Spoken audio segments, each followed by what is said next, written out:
নওশাদের বিরুদ্ধে যদি কাসেম সিদ্দিকী প্রার্থী হয়, ভোটের রেজাল্ট কোন দিকে যাবে? এটা জনগণ দেবে ভোট।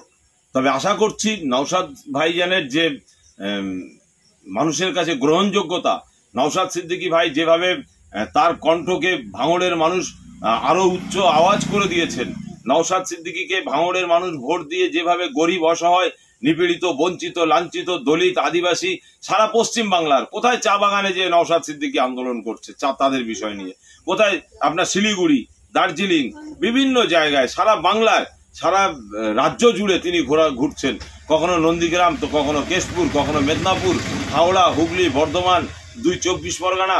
যে ব্যক্তি বিপদে পড়ছেন সেই ব্যক্তি নওশাদ সিদ্দিকী শরণাপন্ন হচ্ছেন। তো এই ধরনের মানুষদেরকে আবার আশা করছি আগামী দিন ভাঙড়ের মানুষ জেতাবেন। এবং ভাঙড়ের দেখুন সব থেকে বড় জিনিস হচ্ছে ভাঙড়ে যে কাজ হচ্ছে, আজকে লাইট লাগছে, পোলগুলো হচ্ছে, ব্রিজগুলো হচ্ছে, ভাঙড়ের যত উন্নয়নটা হচ্ছে, এটা নওশাদ সিদ্দিকী আজকের আছেন বলেই, বিরোধী জায়গায় দাঁড়িয়ে আছেন বলেই নওশাদ সিদ্দিকীর জায়গাগুলোতে কাজ হচ্ছে। এবং এই বিধানসভার মধ্যে একমাত্র নওশাদ সিদ্দিকী তিনিই কথা বলেন যে মানুষের স্বার্থে লড়াই সংগ্রামের কথাটা তিনিই বলছেন। তাছাড়া দ্বিতীয় কোনো বিধায়ক আছে দেখাতে পারবেন? অল ওভার পশ্চিমবাংলায় একটা বিধায়ক আছে যে ওয়াকফ সম্পত্তির বিষয় নিয়ে মমতা ব্যানার্জি যে কথা বলেছে তার বিরুদ্ধে কথা বলতে পারবে? কারণ এই বিজেপি আর তৃণমূলের যে সেটিং, এটা সারা রাজ্যের মানুষ বুঝতে পারছে এবং বিশেষ করে ভাঙড়ের মানুষ তারাও বুঝতে পারছে। অর্থাৎ আগামী দিন ভাঙড়বাসী আশা করছি নওশাদ সিদ্দিকীকে দুহাত ভরে দোয়া আশীর্বাদ করবেন এবং ভোট দিয়েও জেতাবেন। বাংলার কণ্ঠ হিসাবে, বাংলার বিরোধী দলনেতা হিসাবে নওশাদ সিদ্দিকীকে আবার জিতিয়ে বিধানসভায় পাঠাবেন, এটা আমার দৃঢ় বিশ্বাস। কিন্তু কাসেম সিদ্দিক তো ইতিমধ্যে ভাইরাল হয়েছে যে চোর চোর চোর করে, এবং তিনি শাসক দলের প্রার্থী হচ্ছেন, তিনি কি ব্যাক ফুটে যাচ্ছেন কিভাবে? দেখুন, প্রার্থী তো হচ্ছে বললে তো হবে না, আগে হোক তারপরে দেখা যাবে। তবে কাসেম সিদ্দিকীর যে গ্রহণযোগ্যতা আছে সমাজে, তার থেকে হাজার হাজার গুণ উন্নত গ্রহণযোগ্যতা আছে পীরজাদা নওশাদ সিদ্দিকী ভাইয়ের। নীতির উপরে দাঁড়িয়ে আছে। আজকে নওশাদ সিদ্দিকী ভাই তাকে তৃণমূলে নেওয়ার জন্য, সরকারের পক্ষে নেওয়ার জন্য তার উপরে কিভাবে অত্যাচার নামিয়ে এনেছে। 42টা দিন একটা পীর পরিবারের সন্তানকে জেলের মধ্যে ভরেছে। আজকে নওশাদ সিদ্দিকীর ফ্যান ফলোয়ারদের নামে অকথ্য ভাষায় গালিগালাজ থেকে শুরু করে, মানে মিথ্যা কেস থেকে শুরু করে কোনটা বাদ দেয়নি, সব কিছু করা হচ্ছে। এমনকি ঘরগুলোকে ভেঙে দিয়েছে। রমজান মাস, নওশাদ সিদ্দিকীকে ভালোবাসার জন্য সে ইফতার করতে পারিনি, ঘরের মধ্যে যে একটা নামাজ পড়বে সেই জায়গা নেই।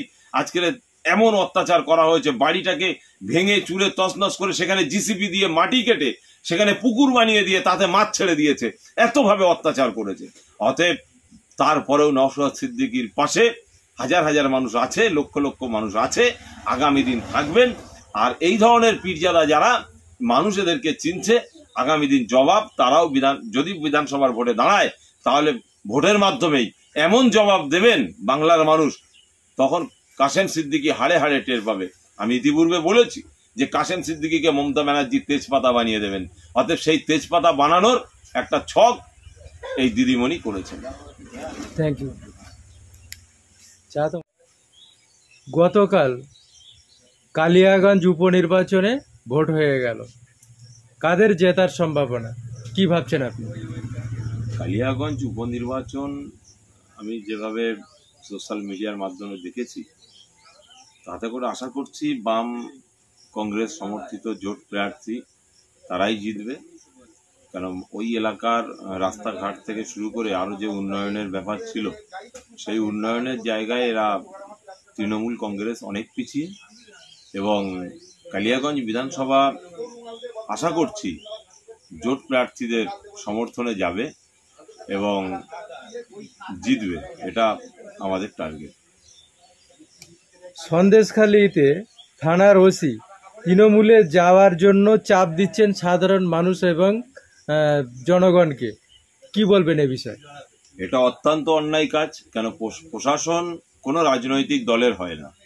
প্রশাসনের আলাদা সংবিধান আছে, আলাদা ল আছে। প্রশাসনের লেভেলে কাজ করবে। কেন, তারা আমার দেশের নাগরিক এবং তারা, পুলিশ হচ্ছে আমাদের বন্ধু। আর সেই পুলিশ যদি কোনো রাজনৈতিক কালারে কালারিত হয়ে যায়, রঙে রঙান্বিত হয়, তাহলে এর থেকে খারাপ দিন আর মনে হয় পশ্চিমবাংলায় আসবে না। তবে এটা সমস্ত পুলিশ অফিসার নয়, একটা শ্রেণীর পুলিশ অফিসার তারা এই ধরনের কাজের সঙ্গে যুক্ত হচ্ছে। এটাকে মেনে নেওয়া যায় না। শুধু আপনি যে রাজনৈতিক দলের নাম বলছেন, শুধু ওই রাজনৈতিক দল নয়, আমরা ইতিপূর্বেও দেখেছি যে সমস্ত ভাইয়েরা আইএসএফ করেছে এবং তাদেরকে বাড়িতে যে জোরপূর্বক বাই প্রেসার তৃণমূলের নাম লেখানোর একটা অপচেষ্টা চালিয়েছে।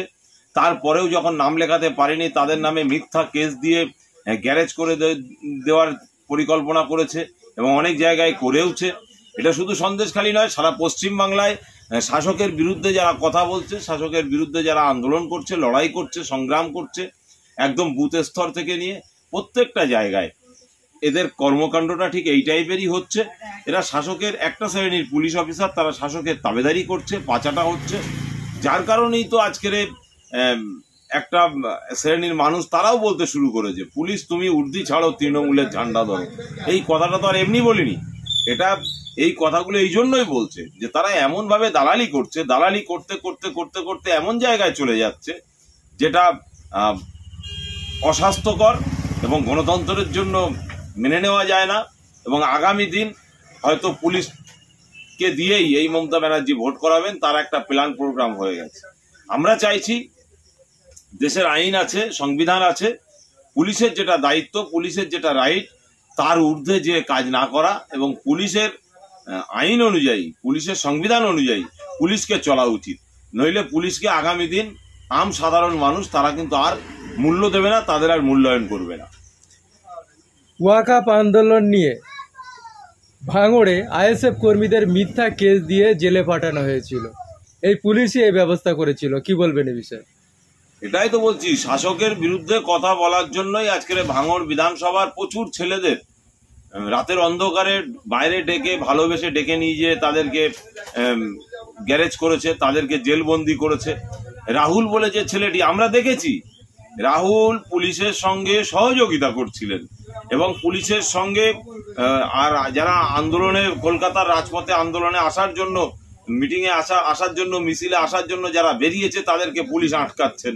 সেই জায়গায় দাঁড়িয়ে রাহুল তাদেরকে রুখে দিয়ে পুলিশের সঙ্গে কোনো রকম যাতে সমস্যা না হয়, অশান্তি না হয়, সেই ব্যবস্থা রাহুল করেছে। আর সেই রাহুলকেই পুলিশ রাতের অন্ধকারে তুলে নিয়ে গেছে। এটা অত্যন্ত অন্যায় কাজ। আগামী দিন এই ভাঙড়বাসী যদি খেপে যায়, পুলিশ কিন্তু ঠান্ডা করতে পারবে না। কেন, ভাঙড়ের মানুষ তারা জবাব দেবে আগামী দিন গণতান্ত্রিক পদ্ধতিতে, আবার তারা জবাব দেবেন পুলিশের বিরুদ্ধে আগামী ইলেকশন হবে। কেন, ভাঙড়ে যত মানুষ আছে আমার মনে হয় টোটাল কেস হিসাব করলে তার থেকে বেশি হয়ে যাবে। এত পরিমাণে তারা মিথ্যা কেস সাজিয়েছে শুধু আইএসএফ করার জন্য, শুধু ইন্ডিয়ান সেকুলার ফ্রন্ট করার জন্য, শুধু নওশাদ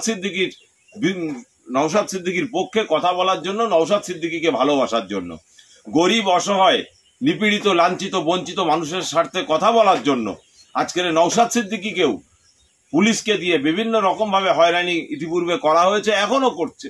এখনো নওশাদ সিদ্দিকীর বিরুদ্ধে মিথ্যাভাবে মামলা দিচ্ছে। সেই দিনে নওশাদ সিদ্দিকী সেখানে উপস্থিত ছিলেন না, কিন্তু নওশাদ সিদ্দিকীর নামে কেস। সেই দিনে বিশ্বজিৎ মাইতি উপস্থিত ছিলেন না, কিন্তু বিশ্বজিৎ মাইতির নামে কেস। সেই দিনে তাপস ব্যানার্জি ওখানে ছিলেন না, কিন্তু তাপস ব্যানার্জির নামে কেস।